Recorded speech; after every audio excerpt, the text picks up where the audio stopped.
So 2020 has truly sucked, but at least we got some good films out of it.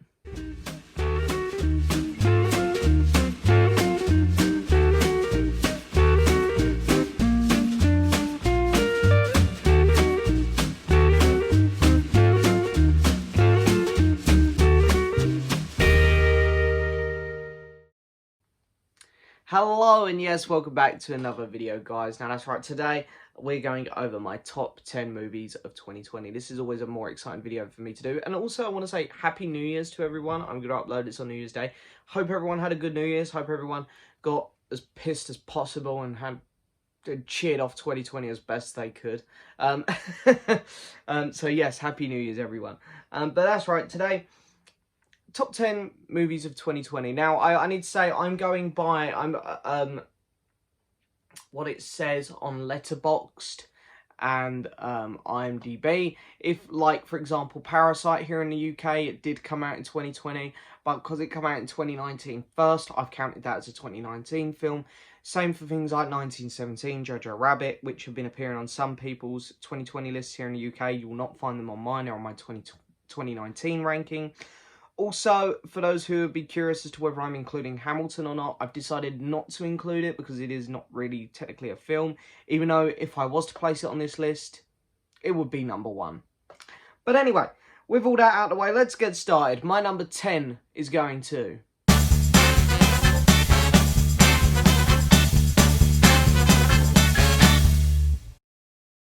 Ma Rainey's Black Bottom. Now, yes, Ma Rainey's Black Bottom, this is of course about the famous musician. She was a famous blues singer. This is about the creation of one of the songs which made her, and it's an incredible, it really is a fantastic movie. Now, this of course is a bit of a special movie. It's the last movie starring Mr. Chadwick Boseman, who we unfortunately lost throughout 2020. This came out recently. This is the last film of 2020 I watched, funny enough, and this is it came out after his very sad passing. And, it really is a really interesting movie. I was connected to all these characters. I was just fascinated by some of the arguments some of these characters would get into. And of course, Viola Davis, she knocks it out the park in this movie. She does an incredible job in this film. I absolutely loved her. I think she probably stole the show, but most of my attention was on Chadwick. Just because, and he still gave an incredible performance, and I just found this film very captivating. The last 10 minutes were really interesting to see where things went with his characters at the end, and I just thought it was an interesting film to watch as someone who's a big fan of music as well, just seeing how some of these old recording sessions would go when you've got very stubborn people involved. I found this film very fascinating to watch. So Ma Rainey's Black Bottom gets my number 10 spot.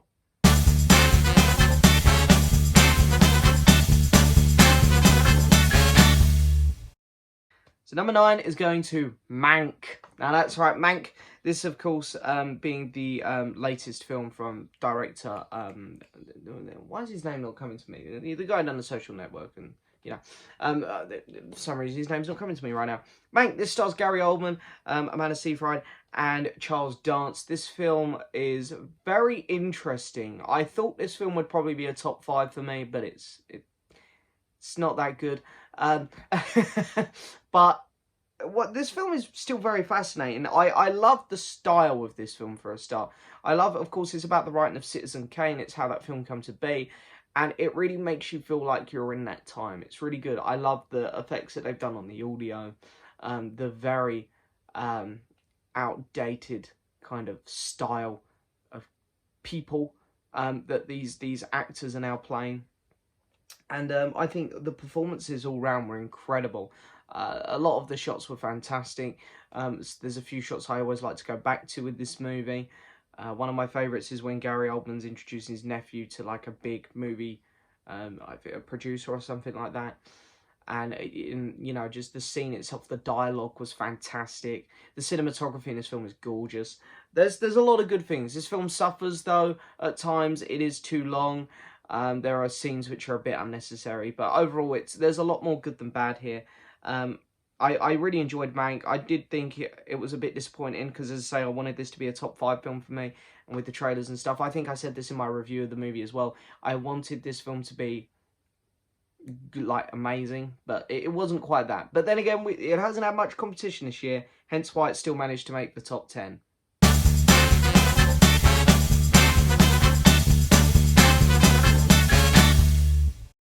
The Way Back is coming in at number 9 for me. A very early on movie from 2020, starring Mr. Ben Affleck.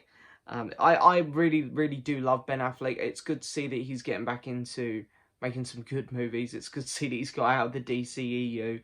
And this film's really interesting for me because we all know that Ben Affleck had a major drinking problem recently, coming off, his massive appearances in Batman v Superman, Justice League, and Suicide Squad. Let's not forget about that one.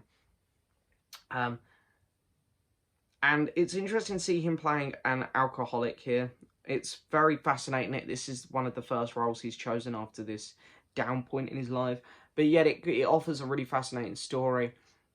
And something which I really enjoy with this film is his interaction with a lot of the side characters. I think it works really well. There's a lot of good dialogue here.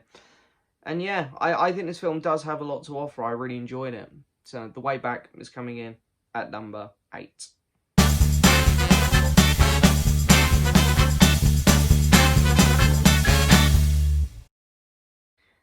So number 7. This isn't going to be on many people's top 10, but what can I say? I like to look at films critically and my personal enjoyment-wise. And critically, this film doesn't do anything great, but personal enjoyment-wise, it does loads. So I've had to include it, and that is Borat. Subsequent movie. This film... this film is something different. This is the most fun I've had watching a movie this year, I'd say, because I watched it with a couple mates, we had a couple drinks, and this film was hilarious. And I've watched it twice since then. I love the character of Borat. I love the style of this filmmaking where Sacha Baron Cohen dresses up as this idiotic character, and he just goes out into America, and they don't know what's going on. And yes, I do believe that probably about 80% of this film, people did not know what was going on. I've seen interviews with the cast and stuff, which, if you do your research on this film, I think it will confirm that most of this film was filmed without the public aware of what they were doing. And it's fascinating because he picks the perfect time to do it, to make this film, really. And half of it was just coincidence. He had coronavirus, which kicked in. And, while coronavirus is a very serious thing, but it was a good opportunity for Sacha Baron Cohen to incorporate that into this movie. Of course, Donald Trump coming up for his, he had the Trump 2020, you had the new election against Joe Biden. It was a really good opportunity for him to dig at Trump, because it's not hard, is it? This film was outrageous, it had balls, and it was hilarious and very entertaining. What can I say? That's a good enough reason for it to make my list, and I had a great time with Borat's subsequent movie. Very pleased we got a sequel finally.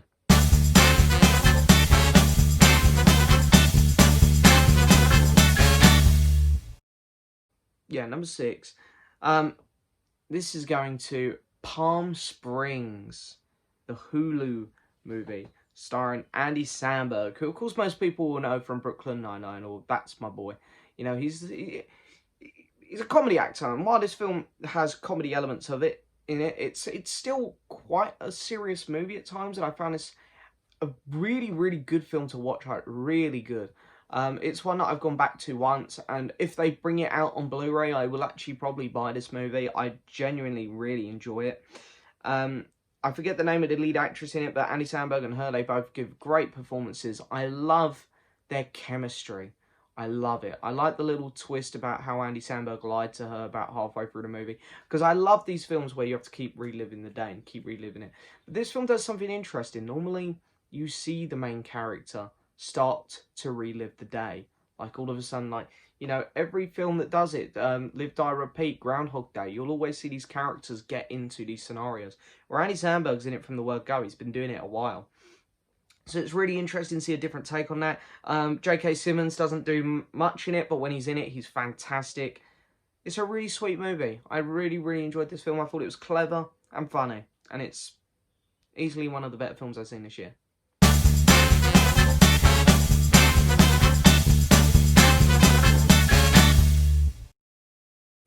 Coming in 5th place is The Trial of Chicago 7. I've seen this on a lot of people's top 10 lists, which doesn't surprise me. This film, I really wanted to watch this film before it came out anyway, because I loved this era. I loved the late 60s, early 70s, the kind of hippie era, the flower power era, where I love it for the music. I loved a lot of the music that was coming out then.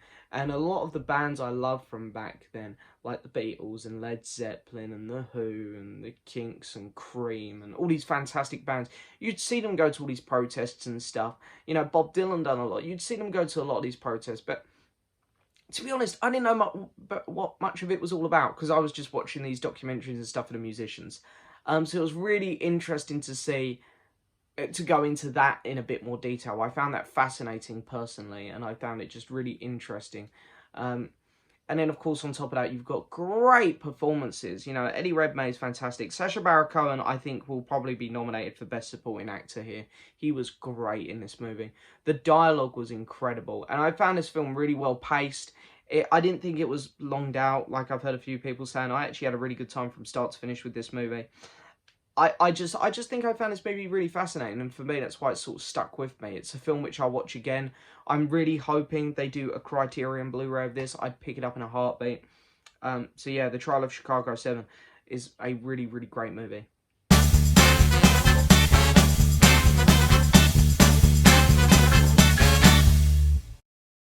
Coming in at number 4 is a film which I didn't think I'd like much, but here it is. The Invisible Man, yeah. This film surprised me. I thought, I know you got to take it with a bit of tongue-in-cheek, the Dark Universe. I don't think it's really connected anymore. I think they've sort of given up on it now. But it's sort of a reboot again of the Dark Universe, they were saying, but with a much lower budget.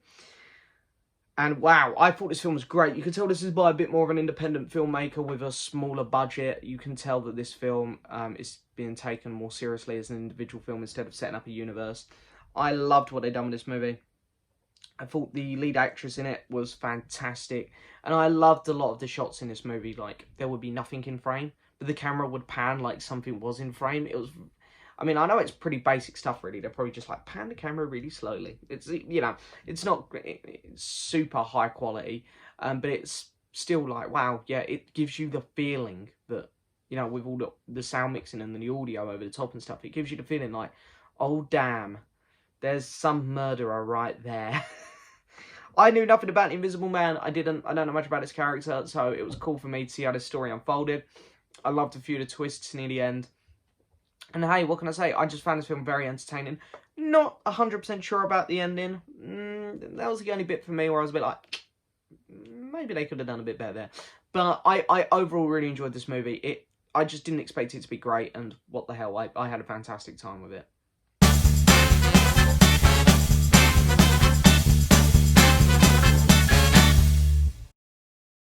Coming in 3rd place is Da 5 Bloods. Yes, of course, this is, why am I struggling with directors' names today? Sorry, my IMDb is just not working on my phone, so I can't get it up to help me when I forget names. But, of course, it is from the director of BlacKkKlansman, whose name might come to me in a minute, you never know. But this film here, has a lot of fantastic actors in it. Again, half of their names I don't remember off the top of my head because I don't have them in front of me. But they, they all do a fantastic job. The character who goes sort of insane in this movie, I want to give him props because he should be going up for Best Actor this year. He was incredible in this movie. Chadwick Boseman again in this movie. Of course, this is before he passed away. Wow, he was great in this movie. Really, really great. And I loved all the Vietnam flashbacks. I thought they were really good. I loved the way they were filmed. The cinematography on them was great. I loved all the pieces in this. I know some people said it got a bit over the top at the end, but I personally really actually enjoyed that. I loved the action sequences at the end. These characters were so well developed that, yeah, I had an absolutely fantastic time with this movie. The top 3 movies that I'm talking about, I think are genuinely really, really, really amazing movies. And I had a fantastic time with the Five Bloods. And this is another one where I'm really hoping for a Criterion.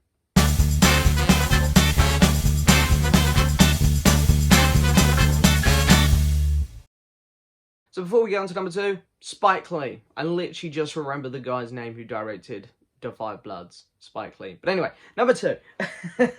My second favourite film of the year is one which I knew would be good, and it did not disappoint, and I just reviewed it, and that is Soul, the new Pixar movie. At the start of the year, when we had trailers for Onward and Soul, I knew, and not to sound big-headed, because I don't think I am, people will tell you different, but I knew Soul would be the better of the two. You just have to look at the teams behind who's making each of them. The team behind Onward was Monsters University, and the team behind Soul was Wall-E and Inside Out.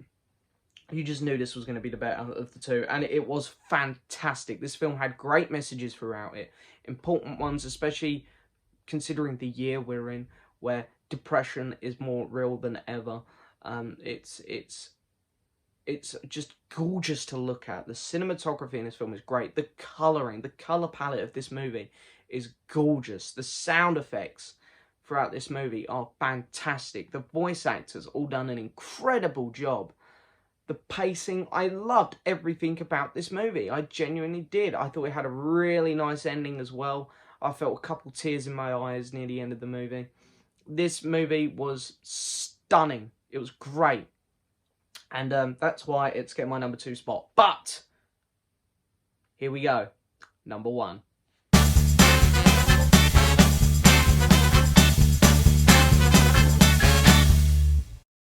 So coming in first place, it's a cracker.